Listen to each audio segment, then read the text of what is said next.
o nome. Toda a igreja em concordância diz amém. Pode sentar, queridos. Glória a Deus.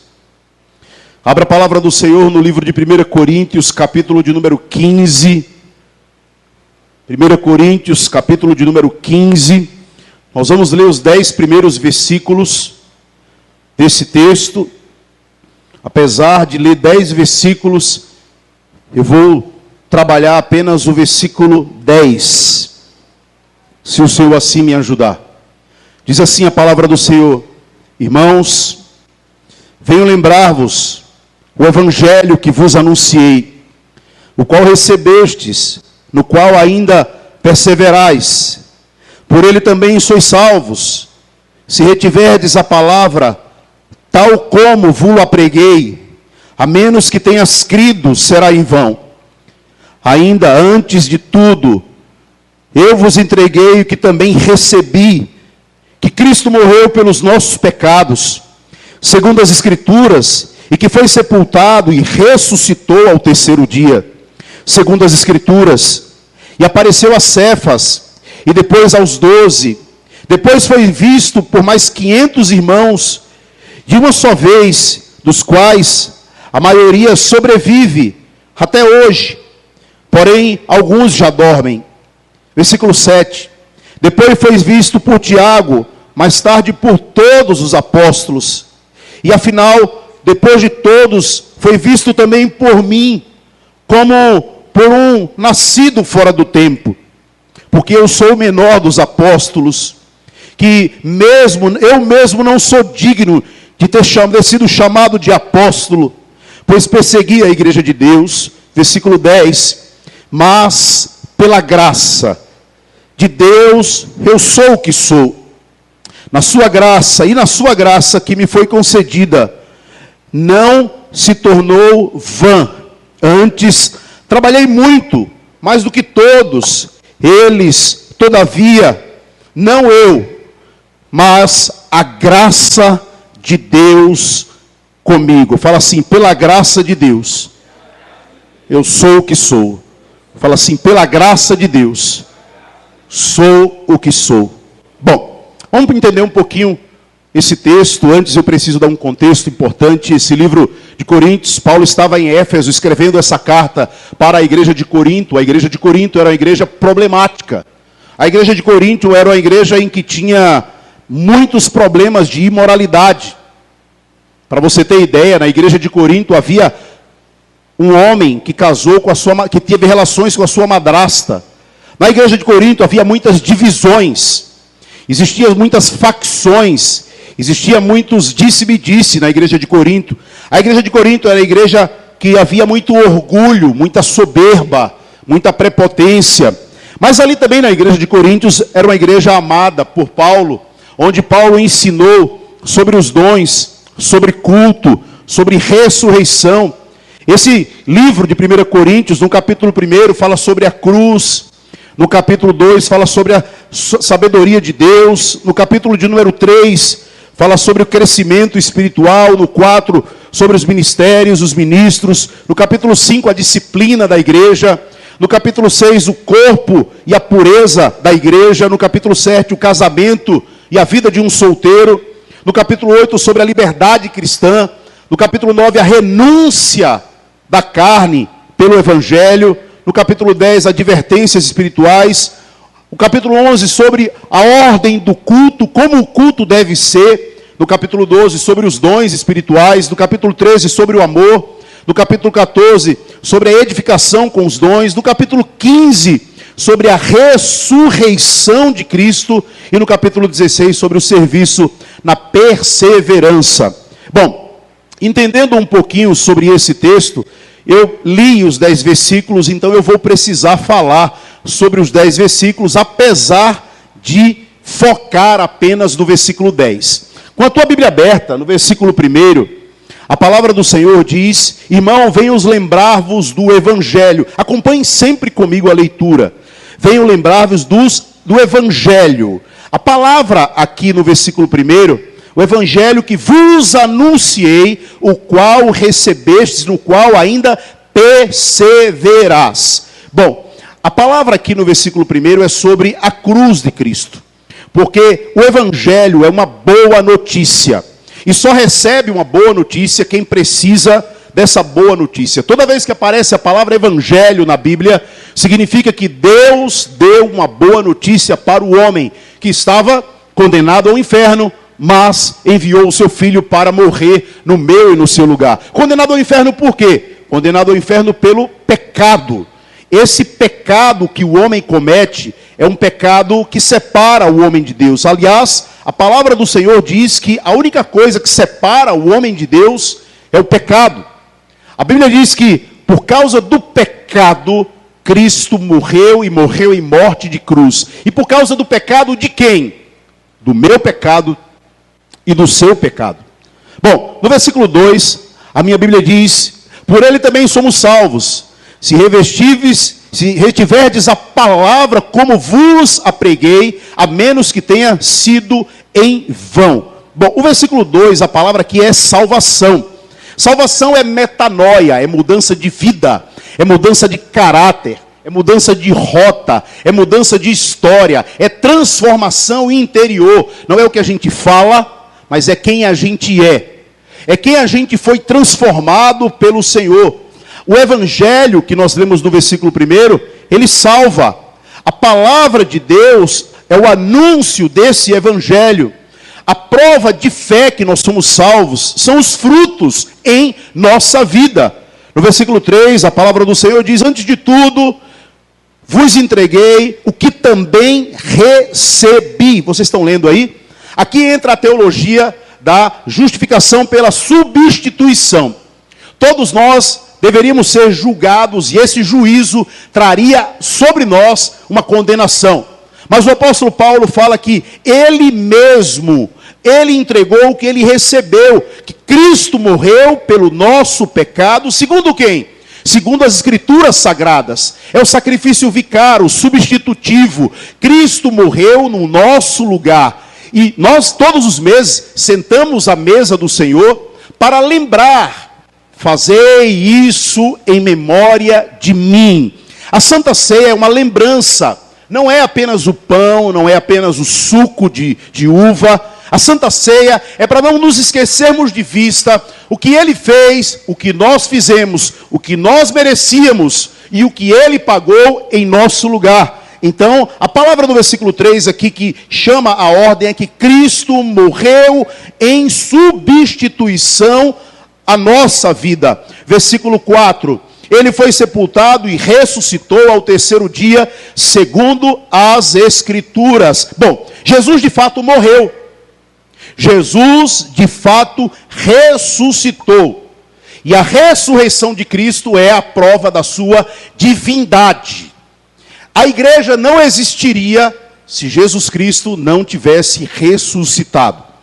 O evangelho se sustenta na ressurreição de Cristo. O evangelho, ele é cabalmente vivido pela ressurreição de Cristo. Então a nossa esperança não está em nossas forças. A nossa esperança não está em nosso conhecimento. A minha esperança e a tua esperança está na ressurreição de Cristo. Ele não está mais entre os mortos. Ele não está mais entre aqueles que um dia viveram e morreram. Ele ressuscitou. E por isso ele divide a história em antes de Cristo e depois de Cristo. Há quem diga que Jesus Cristo foi apenas um grande líder, um grande homem, um grande ímpar, um ícone da sociedade. É verdade, isso é verdade. Mas não apenas. Ele de fato foi o maior líder que já existiu. Ele de fato foi aquele que levantou e sustentou por mais de 2000 anos um movimento que não é uma religião. Um movimento chamado cristianismo. E todas as igrejas que hoje, no domingo, estão abertas, celebrando, por exemplo, a Santa Ceia, isso só existe porque ele ressuscitou. E em memória dele, estamos dizendo que ele ressuscitou e que ele um dia voltará para buscar aqueles que são dele. Versículo 5, a Bíblia diz que ele apareceu depois da sua ressurreição. Bom, imagina se apenas uma única pessoa tivesse dito que Jesus ressuscitou. E aqui é uma prova cabal, histórica, e de 1, 2, 10, 50, 100, não. Mais de 500 pessoas viram que ele ressuscitou. E aqui está registrado no versículo 5, ele apareceu a Cefas. No versículo 6, ele apareceu a 500 irmãos. No versículo 7, ele apareceu a Tiago. No versículo 8, e por fim apareceu a mim. O apóstolo Paulo afirma e confirma a ressurreição de Cristo. Apareceu aos apóstolos, apareceu a Cefas, que é Pedro, apareceu a 500 irmãos, apareceu a Paulo, apareceu a Tiago, apareceu para que provasse não apenas como matéria de fé, mas que verdadeiramente houvesse confirmação de sua ressurreição. No versículo 9, o apóstolo Paulo fala sobre a essência do evangelho. O apóstolo Paulo fala, porque eu sou o menor dos apóstolos. Eu sou o menor. Ele reconhece o seu passado de pecado. Ele diz que quanto mais perto de Deus o homem está, mais consciente ele é da sua pequenez. Quanto mais perto de Deus o homem está, mais ele reconhece o quão falho, o quão fraco, o quão indigno ele mesmo é. E esse chamado de Deus à salvação produz uma coisa chamada de humildade. Fala comigo a palavra humildade. Isso é uma característica de um salvo. Isso é característica de alguém que foi alcançado pela graça. Alguém que se auto-intitula, alguém que usa os cargos, alguém que dá carteirada, alguém que se acha, provavelmente ainda não teve um encontro com a graça. Provavelmente seja alguém que teve um encontro com a religião. Aquele que teve um encontro com a religião, ele usa o título ao seu favor, ele usa o nome ao seu favor. Mas nesse texto fala que um homem que escreveu quase 1/3 do Novo Testamento, ele diz que ele é o menor de todos. Em outra parte, em Romanos, Paulo vai dizer que dos pecadores eu sou o maior. Se há uma característica de alguém que foi alcançado pela graça, salvo do inferno, é que ele reconhece que ele não é absolutamente nada. Isso é uma das maiores marcas da salvação. No versículo de número 10, o apóstolo Paulo reconhece aqui de onde vem o chamado, de onde vem a graça, de onde vem os dons, de onde vem as capacidades, de onde vem sua força, de onde vem seu entendimento, de onde vem as suas ações. No versículo 10 ele diz, mas pela graça de Deus, sou o que sou, e sua graça me foi concedida, não se tornou vã. Bom, a gente precisa entrar um pouquinho aqui nesse texto, no versículo 10, porque ele é a matéria que eu quero trabalhar aqui, que a gente vai trabalhar hoje. Por isso que eu corri do 1 até o 9. A gente vai trabalhar um pouco mais forte aqui, esse versículo 10. Aqui no grego tem escrito que Paulo diz, eu sou o que sou, no versículo 9, né? Primeiro ele diz que não é digno de ser chamado um discípulo de Cristo, um enviado por Deus à igreja de Deus. Mas no versículo 10 ele diz que pela graça de Deus eu sou o que sou. Bom, no hebraico, o eu sou o que sou é Deus. Quando Moisés pergunta, quando eles me perguntarem qual é o teu nome, Deus diz para Moisés, lá no Sinai, com a sarça ardente, diga a ele que eu sou o que sou. No hebraico e no grego, não pode se apresentar nenhum homem como eu sou. Por exemplo, eu sou casado com Micheline. Na cultura hebraica, na cultura judaica, eu não posso dizer eu sou, porque o eu sou é um atributo divino. Nenhum homem pode dizer eu sou, porque nós não temos esse atributo de ser. Nós apenas existimos Deus é o único que é. E a nossa existência, ela é finita, limitada.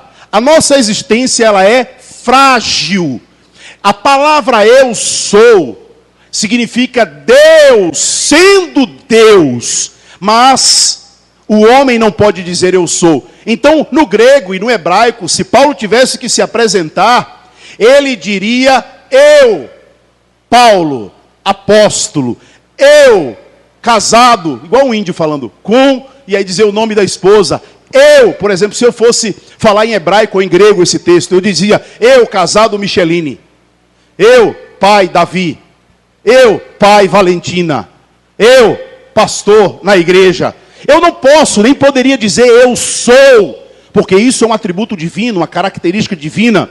E nós só podemos usar essa capacidade eu sou por causa da graça de Deus. A graça de Deus é a única coisa que nos faz ser capazes de sermos seres eternos. A graça de Deus, como todos nós já sabemos, ela é algo espiritual. Já que a gente está falando sobre o mundo espiritual, a graça de Deus, não há nada mais espiritual do que a graça de Deus. Não há nada tão espiritual quanto a graça de Deus. Não há nada no mundo espiritual em que a graça de Deus não prevaleça. Pela graça, o apóstolo Paulo diz para a igreja de Éfeso, pela graça nós somos salvos. Não por obras, para que ninguém se vanglorie, mas pela graça, mediante a fé. Isso não vem de nós, isso não é um dom dos homens, isso vem de Deus. Então a graça tem um remetente, o remetente é Deus. A graça tem um destinatário, o destinatário sou eu e você. A graça é a única ação espiritual que faz o homem se convencer do pecado, do juízo e da justiça. Sem a graça, o homem não enxerga espiritualmente falando. Sem a graça, o coração é de pedra. Sem a graça, nós somos soberbos. Sem a graça, nós rejeitamos a Deus. Sem a graça, nos achamos melhores do que os outros. Aliás, eu penso que só existem 3 tipos de pessoas. Primeiro tipo de pessoa, aquele que se acha superior aos outros. Aquele que olha as pessoas de cima para baixo. Aquele que acha que o defeito e o problema está no outro. Aquele que simplesmente se acha mais espiritual. Aquele que acha que Deus é obrigado a abençoá-lo, porque ele segue regras e ritos humanos. Aquele que é religioso, lembra de Lucas do capítulo 18?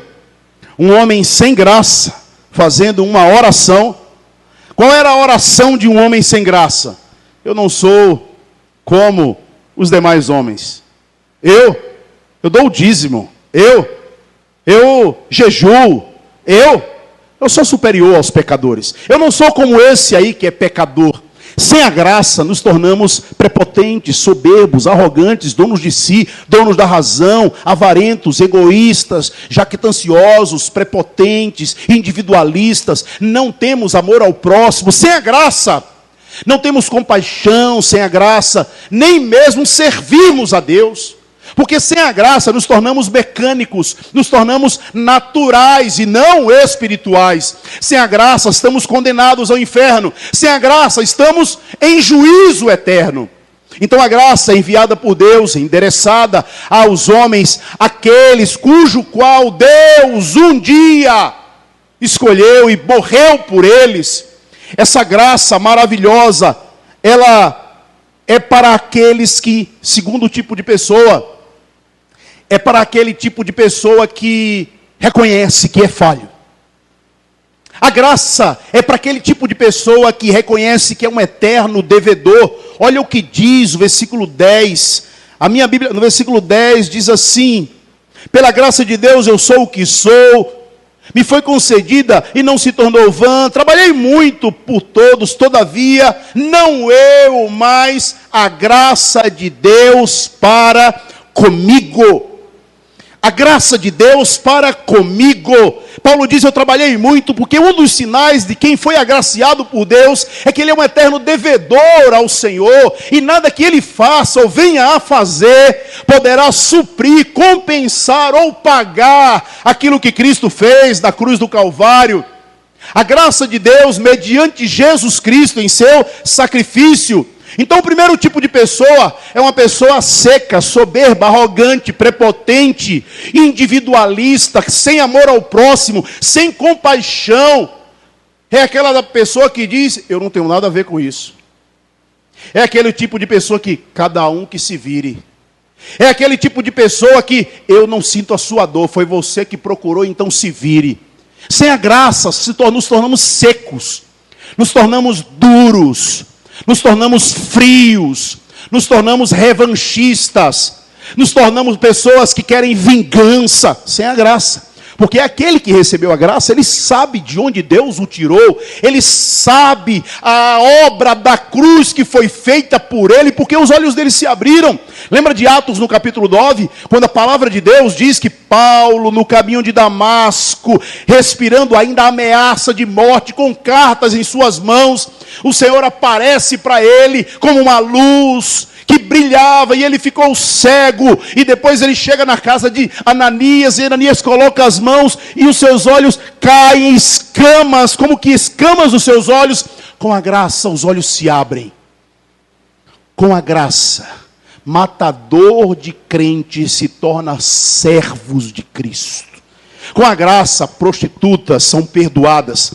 Com a graça, incrédulos são quebrados. Com a graça, enfermidades são curadas. Com a graça, perdão de pecados recebemos. Com a graça, o privilégio, honra de servi-lo. Com a graça. Com a graça amamos ao Senhor, porque nós não somos capazes de amá-lo. Com a graça, e não por escolha, como muitos de nós pensamos, e muitas vezes eu pensei, eu escolhi Deus e aceitei Deus. Não, foi a graça que foi derramada um dia sobre mim, e abriu os meus olhos, e por isso eu pude dizer, eu te amo, Senhor, porque sem a graça eu seria incapaz de dizer isso a Deus. Então, com a graça, o mundo espiritual se torna real para mim.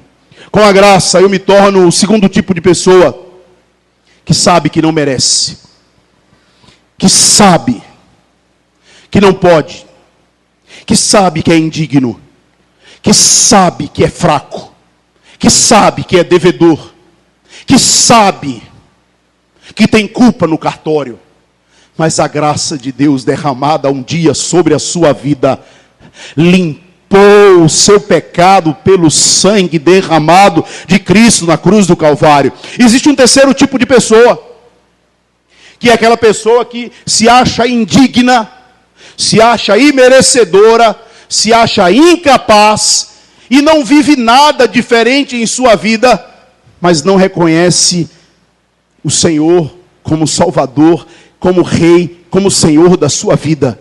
Existem primeiro aqueles que são donos da razão, o filho mais velho do irmão do filho pródigo, se acha dono da razão, o religioso, aquele que acha que Deus tem que obedecê-lo.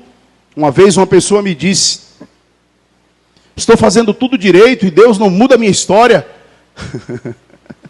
Como se Deus fosse obrigado, Rafael, a abrir portas para nós, como se Deus fosse obrigado, João do Monte, a colocar dinheiro na nossa conta. Não, não! O que Deus fez vale muito mais do que portas abertas. Deus fez vale muito mais do que resolver problemas terrenos. Deus resolveu um problema insolúvel, que era a minha condenação ao inferno.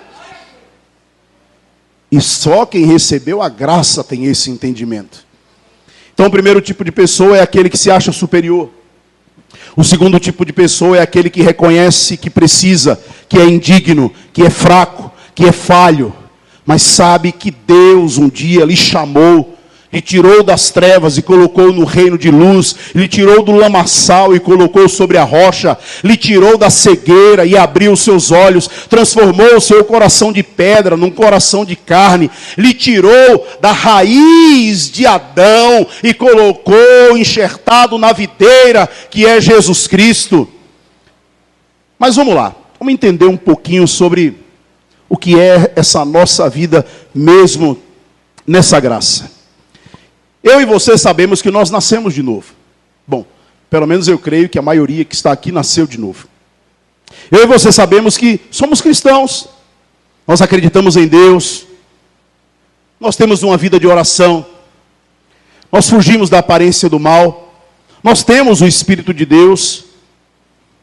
Nós vivemos uma vida diferente desde o dia em que a graça de Deus foi derramada sobre a nossa vida. Mas sejamos honestos, sejamos sinceros, não sejamos hipócritas. Será que todos os nossos comportamentos são exemplares? Pergunta retórica, não precisa responder. Será que nós não temos manias, práticas, palavras, comportamentos, maus exemplos, muitas vezes, embora nosso objetivo seja ser santo e nos santificarmos? Sejamos honestos, será que nós não entramos em negócios, relacionamentos, em empreitadas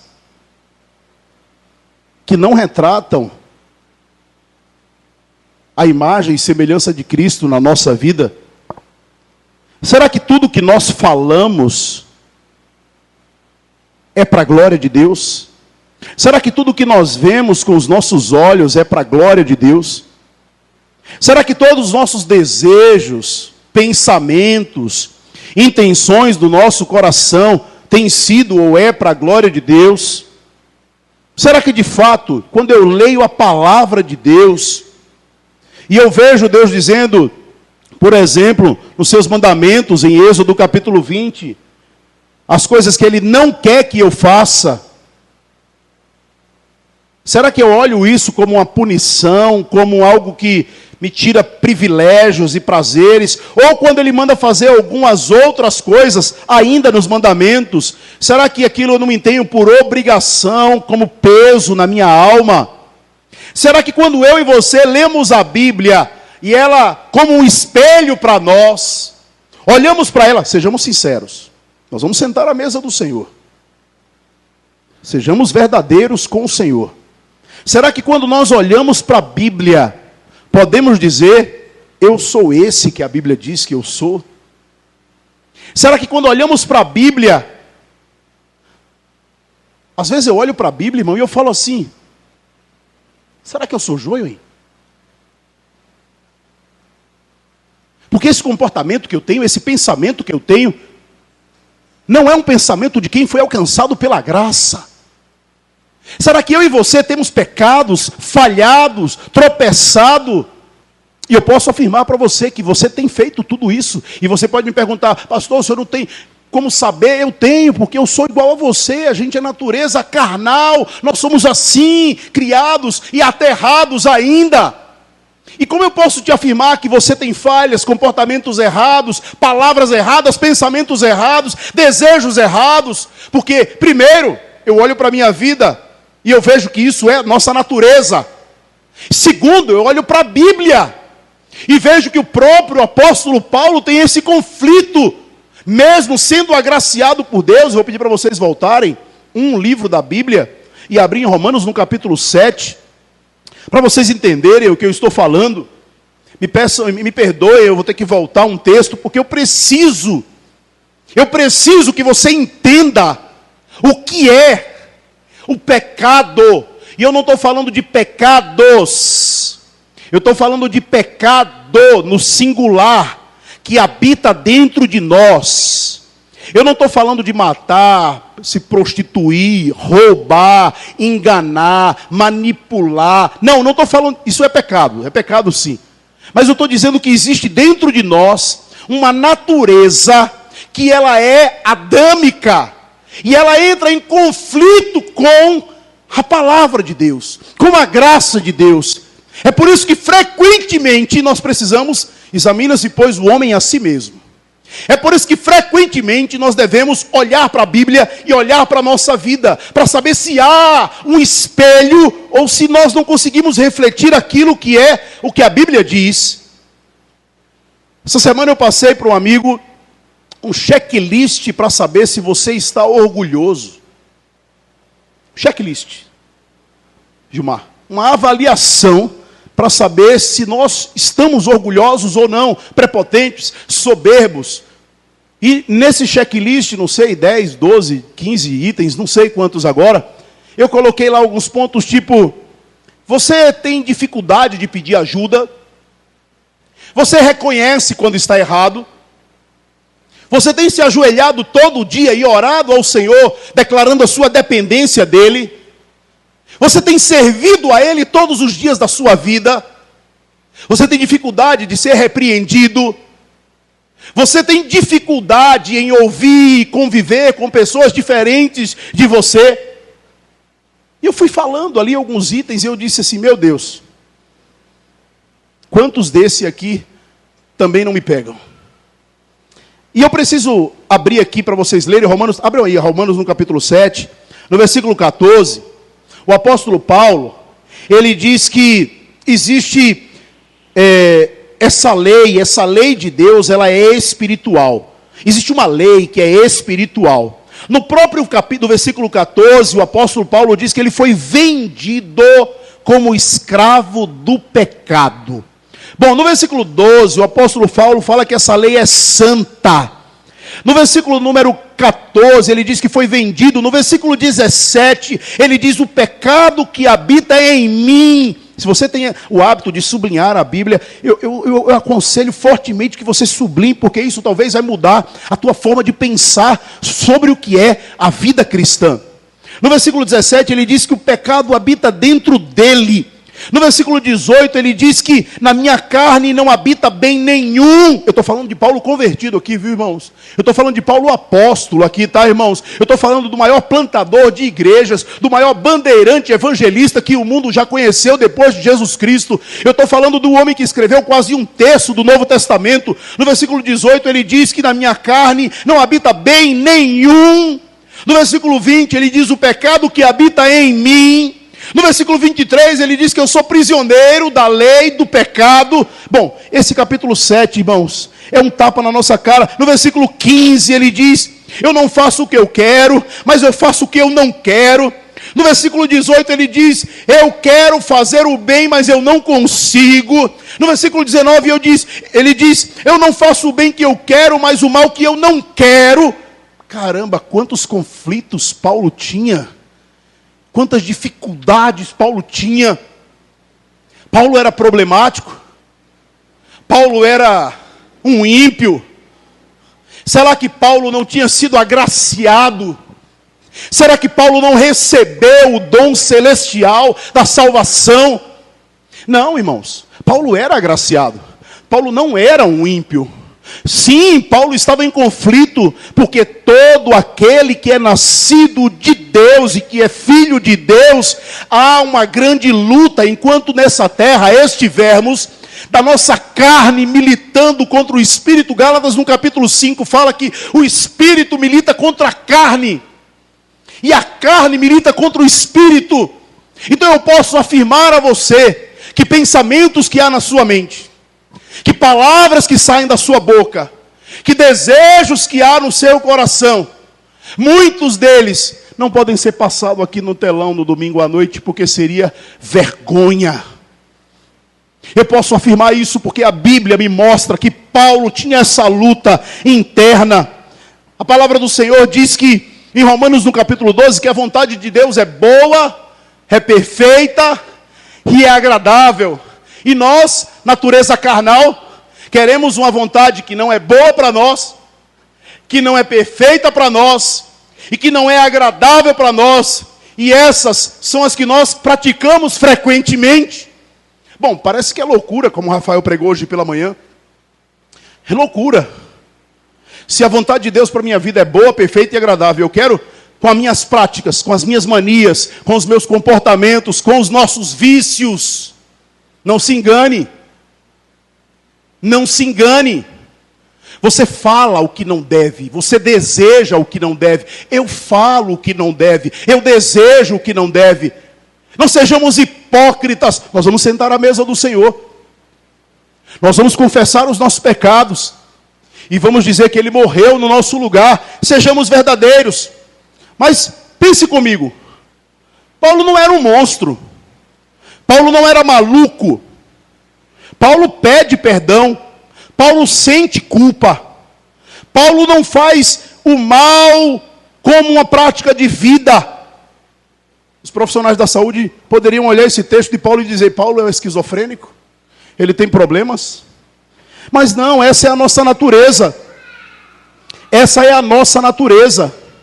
Paulo diz no versículo 3, se você quiser sublinhar, que há uma guerra na mente dele. No versículo 23, Paulo diz assim, olha, mas vejo nos meus membros outra lei, e guerreando contra elas na minha mente. Há uma guerra na mente de Paulo, dos desejos da carne e a vontade de Deus.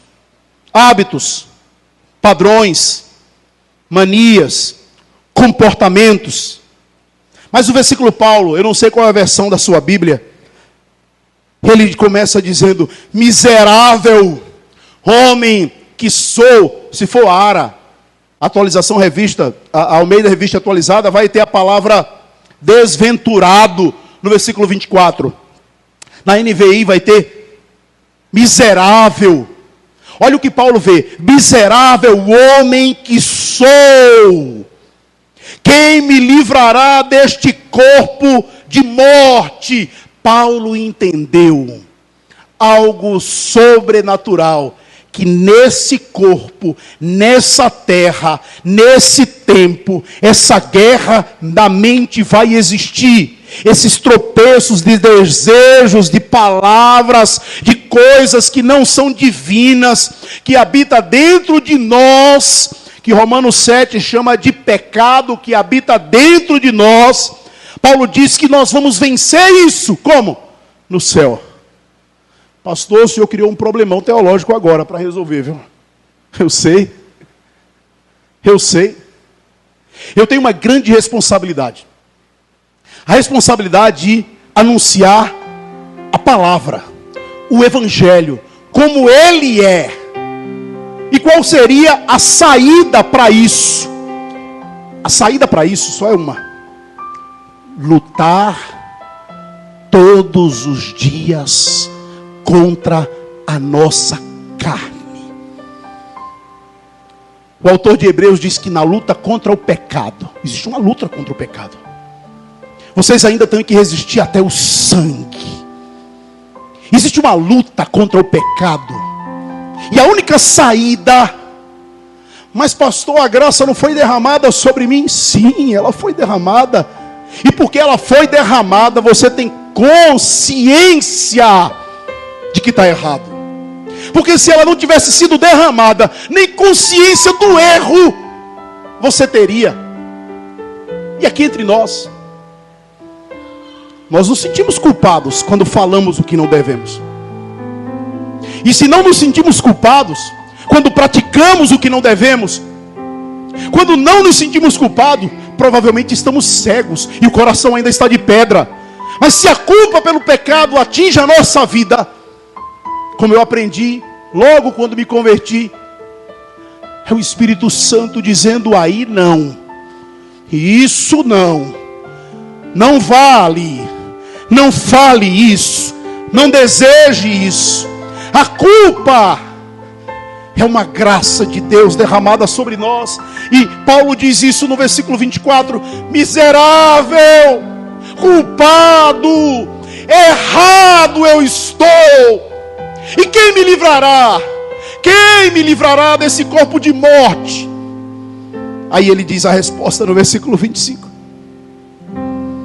graças a Deus, por Jesus Cristo nosso Senhor, de maneira que eu, de mim mesmo, com a mente sou escravo da lei, mas segundo a carne, da lei do pecado. Aí no versículo 8 ele fala sobre a obra da cruz. No capítulo 8. Agora, já nenhuma condenação há para aqueles que estão em Cristo Jesus. Porque a lei do Espírito da vida em Cristo me livrou da lei do pecado. Deixa eu dizer para você, Paulo poderia dizer assim, ó: o meu esforço me livrou da lei do pecado. Paulo poderia dizer assim, ó: o meu conhecimento aos pés de Gamaliel me livrou da lei do pecado.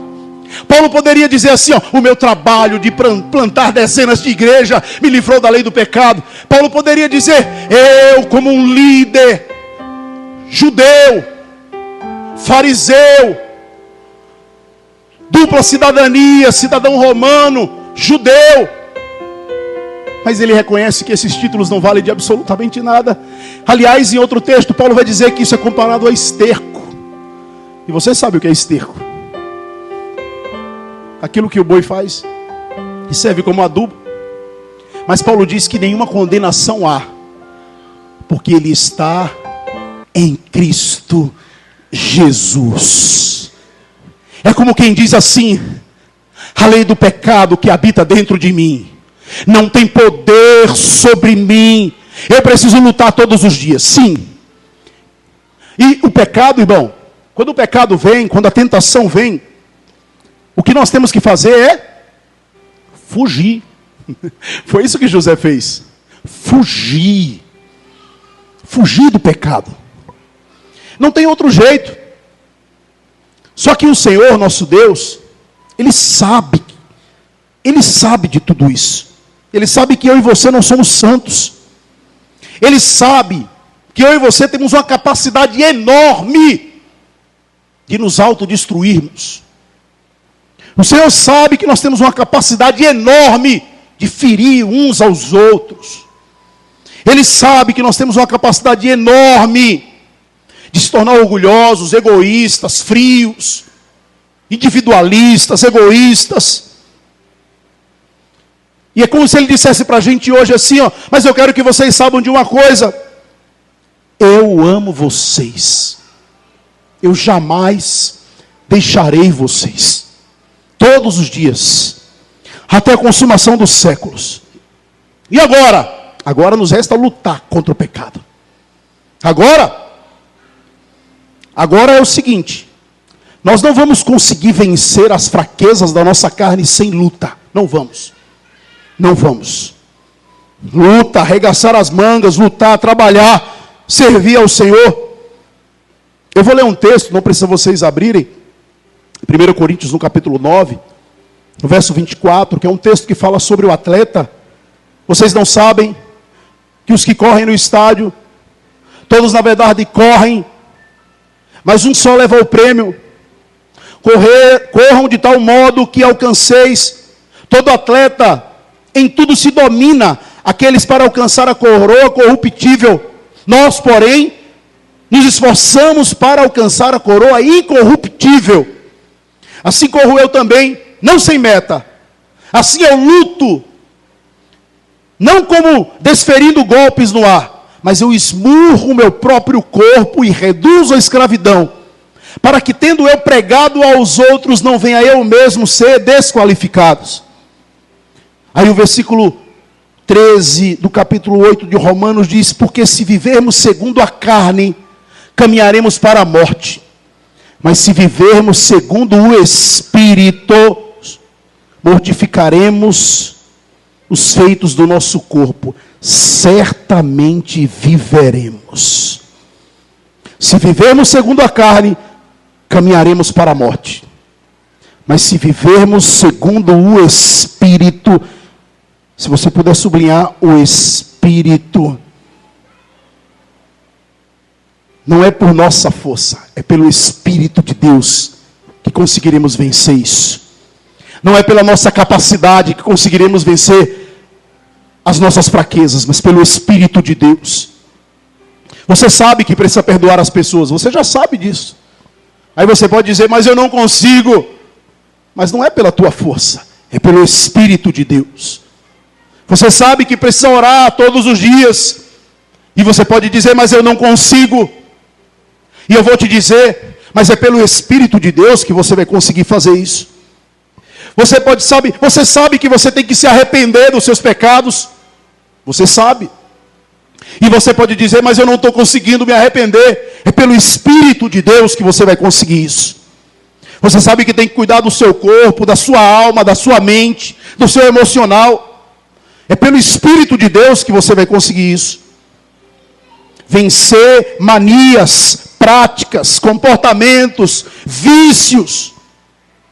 É pelo Espírito de Deus que você e eu vamos conseguir isso. O Espírito Santo de Deus nos ajuda em nossas fraquezas. Romanos 8:26, também pelo Espírito semelhante nos assiste na nossa fraqueza. Não sabemos orar como convém, mas o Espírito intercede por nós, sobremaneira com gemidos inexprimíveis. O próprio apóstolo Paulo para a igreja de Filipe, no capítulo 2, verso 13, diz que Deus quem coloca em nós o querer e o realizar. É na força do Senhor, irmão. É na força do Senhor. Sozinho você não consegue vencer as mágoas do teu coração. Não consegue.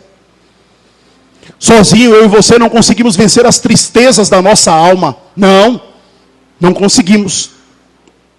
Sozinho não dá para lidar com os traumas da infância. Não dá. Sozinho não dá para lidar com as prisões e com os vícios. Meu conselho para você essa noite: invoque o Espírito Santo de Deus, invoque o poder da ressurreição de Jesus. Essa é a diferença do evangelho para a religião. Essa é a diferença. Porque se você diz, eu não preciso da ajuda de ninguém, eu não preciso da ajuda de Deus, é como se uma pessoa quisesse tentar sozinho levantar ele do chão, puxando ele mesmo pelos cabelos. É impossível. É impossível. Eu gosto do Salmo 127, e muita gente entende esse salmo errado, o versículo 1, que diz que se o Senhor não edificar a casa, em vão trabalham os que a edificam. Se o Senhor não guardar a cidade, em vão vigia a sentinela. Significa que Deus é que faz, mas Ele quer que eu trabalhe. É assim, é Deus que edifica a casa, mas Ele quer que eu trabalhe. Ele guarda a nossa casa, mas Ele quer que coloquemos muros na nossa casa. É 4 mãos. Somos nós e o Senhor. Sozinho não funciona. Pensamento positivo não funciona. Esforço humano não funciona. E o que funciona? Reconhecer que somos fracos. E rebelar contra esse caminho de morte que eu estava vivendo. Agradecer porque Deus abriu os meus olhos e mostrou que eu sou um miserável. Saber que Ele é meu aliado. Que Ele não tem prazer em me castigar. Que Ele é misericordioso. E que a mão dele segura na minha mão. Consciência, confissão, gratidão e nova vida. Sabe qual é uma das piores orações que existem? As mais difíceis orações que existem? Uma das mais difíceis orações que existem não é: Senhor, me ajuda a fazer sua vontade. Não é: Senhor, me ajuda a vencer a minha carne. Não. Uma das piores orações que existem é: Senhor, me ajuda a querer o que tu queres. Porque diante de situações difíceis, diante de provações, diante das tentações, segura aí os meninos, por favor. Diante das grandes lutas da nossa alma, o que nós precisamos é querer o que Deus quer. Eu já vou terminar. Eu quero contar uma história para terminar. De um homem que queria um lema para a vida dele. Imagina alguém que quer um lema para a sua vida. E ele, em conversa com Deus, ele pergunta para o Senhor: Senhor, o Senhor poderia dar um lema para a minha vida? E eu tenho algumas sugestões para te dar. Ele disse: Senhor, se o lema da minha vida for buscar a tua vontade. Aí Deus disse para ele: mas se for esse o lema da sua vida, você fica a vida inteira buscando. Aí ele: é verdade, vou mudar o lema. O lema vai ser conhecer a tua vontade. Aí Deus disse para ele: mas conhecer não muda nada. Aí ele falou: é verdade. Aí ele falou assim: e qual seria, Senhor, um lema para a minha vida? Aí Deus disse para ele, Tiago 1:22, praticar a minha vontade. Esse talvez seria um bom lema para a sua vida. Não ser somente ouvinte, mas praticante do Evangelho. Amar a vontade de Deus para a nossa vida. A minha oração essa noite é para que essa guerra, que só o verdadeiro crente, agraciado por Deus, sabe que tem. Essa guerra da luta contra a velha natureza, da luta contra a prepotência, a soberba, a arrogância, o individualismo, o egoísmo, dessa guerra contra a falta de amor ao próximo, dessa guerra contra a frieza, a apatia espiritual, dessa guerra daqueles que não querem saber das coisas de Deus. A minha oração essa noite é para que essa guerra, ela intensifique na tua vida. Porque se tem essa guerra, significa que o Espírito Santo de Deus está em nós e agindo em nós. A minha oração essa noite é para que no dia que eu e você pequemos, que a gente nem consiga dormir. A minha oração essa noite é para que eu e você, Rafael, não pequemos em paz.